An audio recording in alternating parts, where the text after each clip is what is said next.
Muhammadin nabiyyan wa rasula rabbi zidni ilma warzuqni fahma rabbi shrah li sadri wa yassir li amri wahlul 'uqdatam min lisani yafqahu qawli. Amin ya rabbal alamin. Baiklah anak-anak sekalian, pada pagi hari ini kita akan membahas tentang macam-macam sifat huruf. Jadi pada pembelajaran kali ini, pada semester kedua ini kita akan membahas tentang sifat-sifat huruf, di mana sifat-sifat huruf itu terbagi menjadi 3, ya. Jadi poin yang akan kita pelajari itu pada semester kali ini yaitu ada 3 pembelajaran, yaitu yang pertama tentang gunnah, yang kedua tentang qalqalah sugro, yang ketiga tentang qalqalah kubro. Jadi macam-macam sifat huruf itu ada 3. Ulang lagi, macam-macam sifat huruf itu ada 3. Yang pertama gunnah, yang kedua itu adalah qalqalah sugro, yang ketiga adalah qalqalah kubro. Nah, pada pertemuan kali ini kita akan membahas poin yang pertama, yaitu tentang hukum bacaan gunnah. Di mana hukum bacaan gunnah ini, gunnah adalah artinya dengung. Sedangkan hurufnya itu ada 2, yaitu huruf nun dan mim. Namun huruf nun dan mim di sini bisa dikatakan dengan hukum bacaan gunnah ketika nun sama mimnya itu bertasydid. Nah, oleh karena itu kita akan membahas hukum bacaan gunnah ini yang akan disampaikan oleh Pak Imam. Mari kita simak pembahasannya. Baik, terima kasih anak-anak sekalian kelas 4A, 4B, dan 4C. Tadi sudah disampaikan oleh Ibu Maulida bahwa untuk semester 2 ini kita membahas tentang sifat-sifat huruf. Kebetulan pada kesempatan pagi kali ini, yaitu kita membahas tentang bacaan gunnah. Tadi sudah dijelaskan oleh Ibu Maulida bahwa gunnah itu artinya dengung. Dan huruf apa saja yang harus dibaca gunnah? Yaitu ada 2, yaitu huruf nun dan mim. Syaratnya apa? Yaitu huruf nun dan mim yaitu harus bertasydid. Jadi kalau tidak bertasydid itu tidak dibaca gunnah. Dan tanda tasydid anak-anak sekalian yaitu seperti huruf W tapi kecil. Jadi tanda tasydid itu seperti ini. Ini namanya tasydid. Jadi kalau ada huruf nun dan mim, ini kalau bertasydid seperti ini, maka disebut bacaan gunnah. Kalau nun dan mim atau mim dan nun tidak bertasydid, itu tidak disebut bacaan gunnah. Jadi syaratnya huruf nun dan mim ini harus ada tanda tasydidnya. Ini tandanya. Kalau tidak bertasydid tidak dibaca gunnah. Karena gunnah itu artinya dengung, maka cara membacanya nanti ketika huruf nun dan mim ini bertasydid, itu cara bacanya didengung. Contohnya misalkan innalladzina amanu, misalkan ini. Jadi innal ladzina amanu.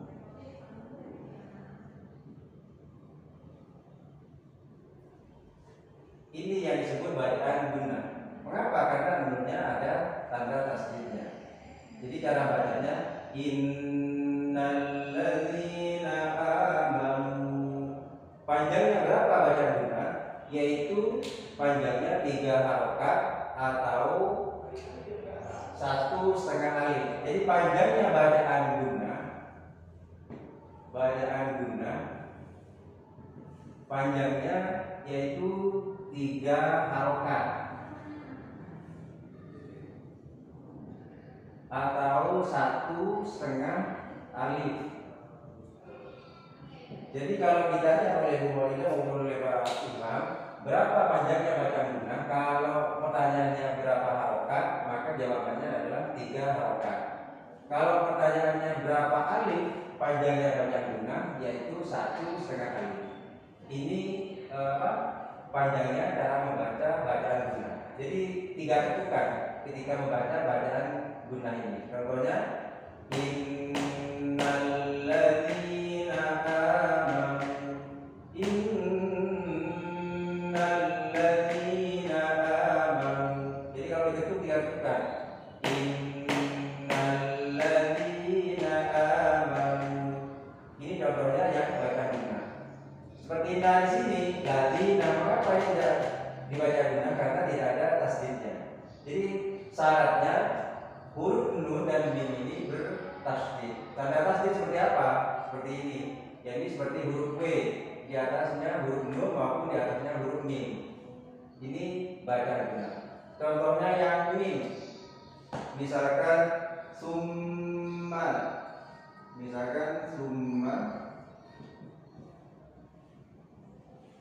ilaihi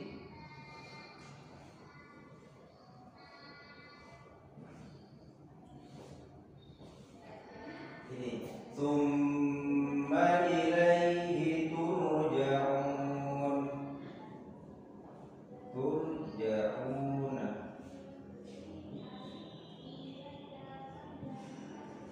ini contohnya yang huruf mim. Jadi ini ada tanda tasdidnya. Summa ilaihi turja'un, sama 3 ketukan.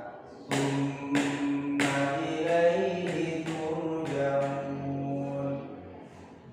Berarti huruf gunnah yaitu ada 2. Jadi kalau ditanya ada berapa huruf gunnah, jadi huruf gunnah jumlahnya ada 2. Huruf gunnah jumlahnya ada 2. Huruf apa saja? Yaitu huruf nun tasdid dan mim tasdid. Jadi kalau menyebutkan nanti ada berapa huruf gunnah, yaitu ada 2. Yang pertama yaitu nun tasdid dan mim tasdid. Jadi harus ada tasdidnya. Jangan menyebutkan nun dan mim, itu salah. Jadi harus tasdidnya ini harus disebutkan. Jadi kalau menyebutkan, sebutkan huruf gunnah. Yang pertama mim tasdid, yang kedua nun tasdid. Jadi harus ada tasdidnya. Kalau kalian nanti misalkan menjawab soal, sebutkan huruf gunnah, hanya menyebutkan nun dan mim, itu salah. Jadi harus ada kata-kata tasdidnya. Jadi tasdidnya ini harus nanti di kalimat itu harus ada. Kalau hanya menyebutkan nun saja dan mim, itu salah. Jadi ketika menyebutkan huruf gunnah yaitu nun tasdid dan mim tasdid. Jadi anak-anak bisa menulis dengan Arab. Kalau menulis Arab seperti ini, nun dikasih tanda tasdid di atasnya. Yang kedua mim dikasih tanda tasdidnya. Kalau mau menulis pakai Arab, kalau mau ditulis pakai bahasa Indonesia, berarti nun tasdid seperti itu. Jadi kalau mau menuliskan pakai huruf Arab, ketika menulis huruf nun ini di atasnya dikasih tanda tasdid, huruf mim juga sama di atasnya dikasih tanda tasdid. Itu yang disebut bacaan gunnah. Jadi kalau hanya menuliskan huruf nun tanpa tasdid, misalkan tanpa ini salah nanti. Jadi kalian nanti ketika menyebutkan huruf gunnah di atasnya dikasih tanda tasdid seperti ini. Huruf W yang namanya bacaan apa? Yang namanya tasdid itu di atasnya ada huruf W. Jadi K. Jadi seperti ini. Contohnya ini. Innalladzina amanu, yang mim, tsumma ilaihi turja'un. Ketika kalian disuruh mencari bacaan gunnah, misalnya di ayat atau di kalimat, kalian cari huruf nun atau mim yang ada tasdidnya. Seperti ini, yang mana? Maka kalau disuruh melingkari, berarti yang dilingkari itu huruf nun tasdidnya. Jadi seperti ini yang dilingkari. Kalau yang di bawah ini, contoh yang kedua, mana yang baca gunnah? Ini yang mim yang ada tanda tasdidnya. Ini yang disebut bacaan guna. Jadi Pak Guru ulangi lagi, guna artinya dengung. Jadi guna ini artinya dengung. Jadi dengung. Dan huruf guna ada berapa? Pak Guru lagi, yaitu ada 2. Yang pertama nun tasdid, yang kedua mim tasdid. Dan panjangnya berapa? Kalau pertanyaannya harokat, yaitu 3 harokat. Kalau pertanyaannya berapa alif, yaitu panjangnya 1,5 alif. Karena 1 harokat sama dengan setengah alif. Berarti kalau 3, setengah kali 3, yaitu jumlahnya ada 1,5 alif. Ini tentang bacaan guna. Dan nanti misalnya anak-anak kurang jelas bisa langsung tanya ke Bu Maulida secara viral maupun ke Pak Imam Bifari.